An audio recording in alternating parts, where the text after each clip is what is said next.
এই যে দেখেন কত সুন্দরভাবে সবকিছু বুঝতে পারা যাচ্ছে, কাজু কিশমিশ নারকেল।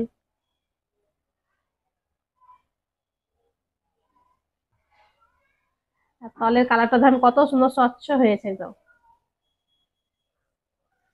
মেঘ কিচেনে আপনাদের সবাইকে স্বাগত।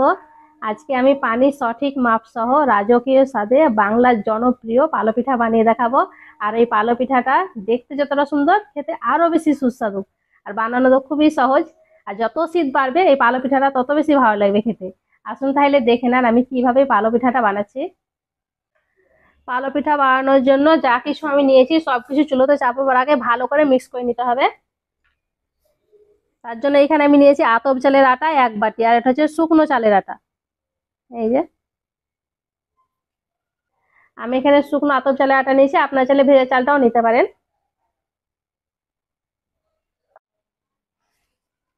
একটা দিয়ে দিচ্ছি তেজপাতা, অল্প একটু লবণ।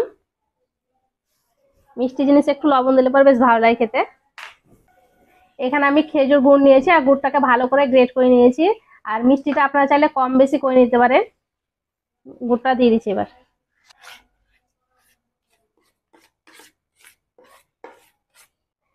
এবার দিয়ে দেবো অল্প একটু কুড়ানো নারকেল। এবার দিয়ে দিচ্ছি 1 চামচ কাজু বাদাম, আর কাজু বাদামটাকে আমি এভাবে ছোট ছোট করে ভেঙে নিয়েছি। আমি এখানে কাজু বাদাম নিয়েছি, আপনারা চাইলে চীনা বাদামটাও নিতে পারেন। অল্প একটু দিয়ে দেবো কিশমিশ, আমি কিশমিশটাকে কেটে নিয়েছি, বড় বড় ছিল তার জন্য। আর দিয়ে দেবো 4 মগজ। এটাকে একটু হালকা করে ভেজে নেবেন, তাহলে পরে বেশি ভালো লাগবে।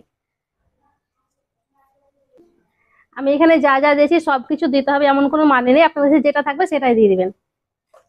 সবকিছু খুব ভালো করে মিক্স করে নেব।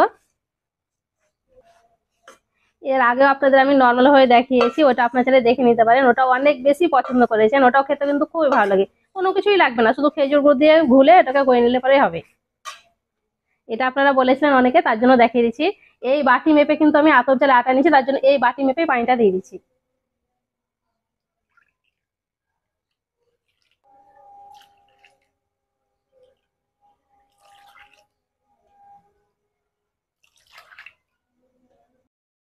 প্রথমে আমি 5 বাটি পানি দিয়ে দিলাম, ঘুলে নিব প্রথমে, তারপর যদি লাগে তাহলে দিয়ে দিবো আবার।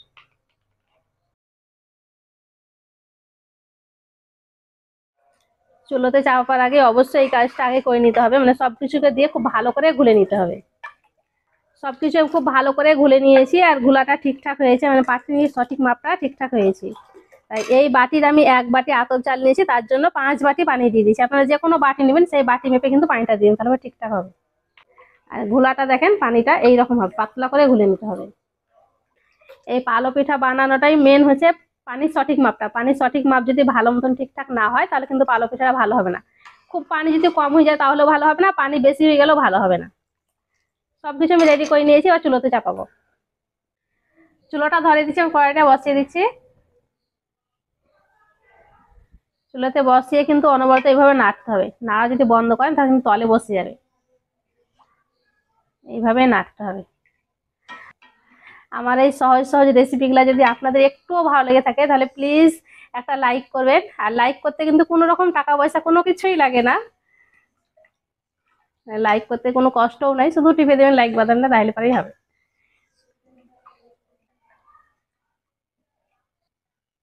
এইভাবে অনবরত নাড়তে হবে, আর আটাটাকে খুব ভালো করে সেদ্ধ করে নিতে হবে।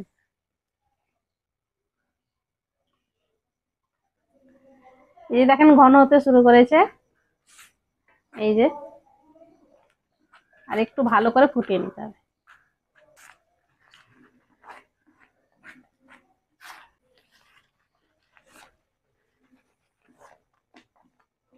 হয়ে এসেছে, আর একটুখানি জাল করবো।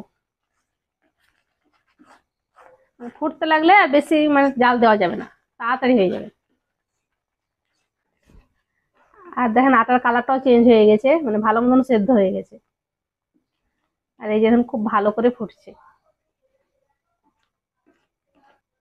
আর এইরকম যখন দেখবেন ঘন হয়ে গেছে তখন এটাকে নামিয়ে নিতে হবে।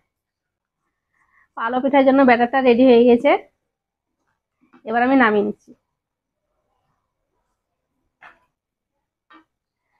আর এখানে আমি একটা থালা নিয়েছি, আর এই থালাতে কোনো রকম ঘি তেল কোনো কিছুই দিইনি, শুধু এভাবে ঢেলে নিই।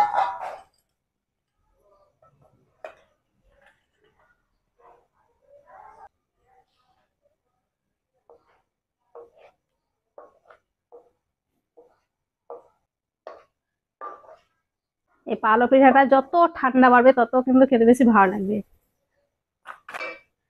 সম্পূর্ণ আমি ঢেলে নিয়েছি, এবার এইভাবে ঝাঁকিয়ে দিচ্ছি, একটু এইভাবে সমান করে নেব।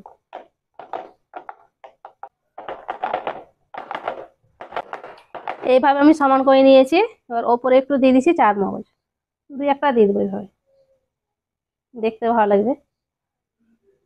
আর এখানে এমনি চেরিটাকে ছোট ছোট করে এভাবে কুচি করে নিয়েছি, এগুলা দিয়ে দেবো একটু একটু, এগুলা শুধু দেখতে ভালো লাগবে।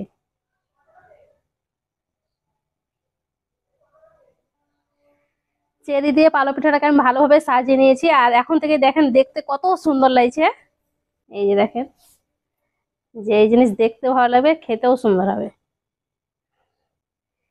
এবার আমি এটাকে সারাতের জন্য রেখে দেবো, পরের দিন আপনাকে সকালবেলায় দেখাবো। এটা সঙ্গে সঙ্গে খাওয়া যাবে, কিন্তু যত ঠান্ডা হবে তত বেশি ভালো লাগবে খেতে। চলে এসেছি সকালবেলায় পালো পিঠে নিয়ে, এবার আপনাদের কেটে দেখাচ্ছি পালো পিঠেটা।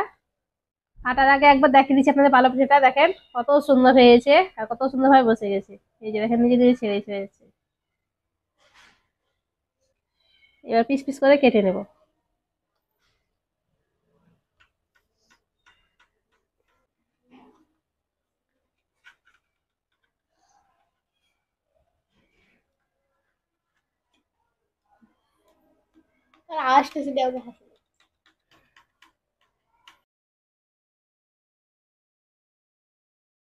পিস পিস করে আমি কেটে নিয়েছি, এবার আপনাদেরকে উঠে দেখাচ্ছি।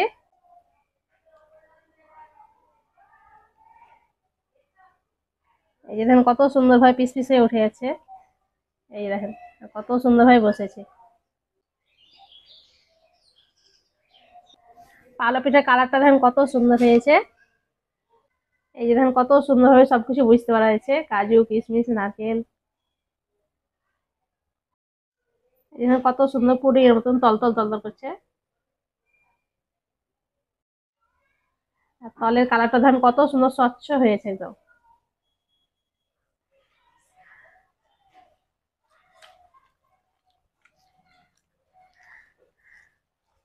রাজকীয় সাথে পালো পিঠা খেতে দারুণ হয়েছে। আর এই শীতের সময়তে বেশি ঠান্ডা পড়েছে, আরো বেশি ভালো লাগছে খেতে। একবার হলে এভাবে বাড়িতে বানিয়ে দেখবেন, বাড়ির সবাই খুব বেশি পছন্দ করবে। আশা করছি আজকের এই রাজকীয় স্বাদে পালো পিঠার রেসিপিটি আপনাদের অনেক ভালো লেগেছে। ভালো লেগে থাকলে প্লিজ লাইক কমেন্ট শেয়ার করবেন, আর আমার চ্যানেলটি অবশ্যই সাবস্ক্রাইব করবেন। সবাই ভালো থাকবেন, ধন্যবাদ। অনেক সুন্দর হয়েছে খেতে। দারুণ লাগছে।